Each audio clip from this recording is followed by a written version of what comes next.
NRI policy సాధన అమలు కోసం నిర్మల్ జిల్లా నుండి హైదరాబాద్ వరకు మహా పాదయాత్ర చేపడుతున్నట్లు జీడబ్ల్యూఎస్సీ జిల్లా అధ్యక్షులు మధు తెలిపారు. ఈ సందర్భంగా బోయినపల్లి మండలంలో బైక్ ర్యాలీ నిర్వహించి అనంతరం సమావేశం ఏర్పాటు చేశారు. జనవరి 4న నిర్మల్ జిల్లా నుండి ప్రారంభమై జగిత్యాల, గంగాధర, సిరిసిల్ల మీదుగా పాదయాత్ర కొనసాగుతుందని అన్నారు. రాజన్న సిరిసిల్ల జిల్లాలో 13 మండలాలు పూర్తయిన తర్వాత హైదరాబాద్కు మహా పాదయాత్ర కొనసాగుతుందని అన్నారు. ఈ మహా పాదయాత్రను గల్ఫ్ కార్మికులు పాల్గొని విజయవంతం చేయాలని కోరారు. మధు వెంట తిరుపతి, దాసరిబాబు, అశోక్, సంతోష్, అజయ్, కార్యవర్గ సభ్యులు ఉన్నారు.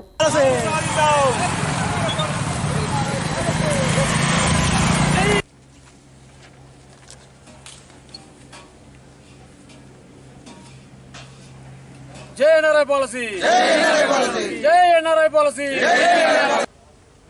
మన ఎన్ఆర్ఐ పాలసీ సాధనలో జనవరి 4 తారీఖు నాడు దొన్నికంటి కృష్ణన్న పాదయాత్ర మొదలుపెట్టిండు. నిర్మల్ డిస్టిక్ నుంచి వెళ్ళి పాదయాత్ర మొదలవుతుంది. అలాగే హైదరాబాద్ దాకా ఉన్నది పాదయాత్ర.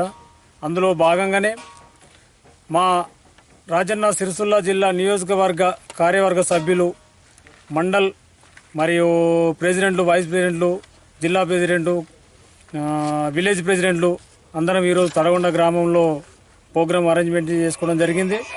దీని ముఖ్య ఉద్దేశం ఏంటంటే 4 తారీఖు నాడు తలపెట్టిన పాదయాత్ర గురించి మనం ఏ విధంగా ముందుకెళ్ళాలి, ఎక్కడి నుంచి స్టార్ట్ అయితే మనకి ఎక్కడ ఎండింగ్ అవుతుంది, దాని గురించి చర్చించుకొని, అలాగే ముఖ్యమైన 2 విషయాలు, తెలంగాణ మన కేసీఆర్ గారు తెలంగాణ ఇస్తా అని, మన తెలంగాణ ప్రభుత్వంలో ఎన్ఆర్ఐ పాలసీ ఇస్తా అని చెప్పి ఏ విధంగా అయితే మాట ఇచ్చి మరిచిపోయిండో దాని సాధనలో భాగంగానే ఈ పాదయాత్ర మొదలుపెట్టడం జరిగింది.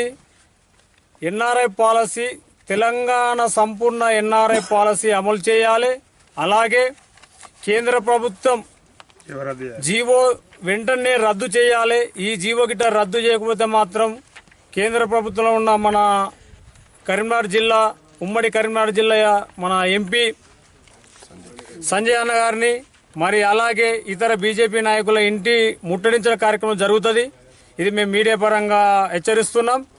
ఇలానే ఉంటే బాగుంటుంది. లేదంటే రద్దు చేయలేరంటే ఉద్రిక్తంగా ఉంటుంది. మరి పాదయాత్ర కాదు, అది రథ పాదయాత్ర అవుతుంది.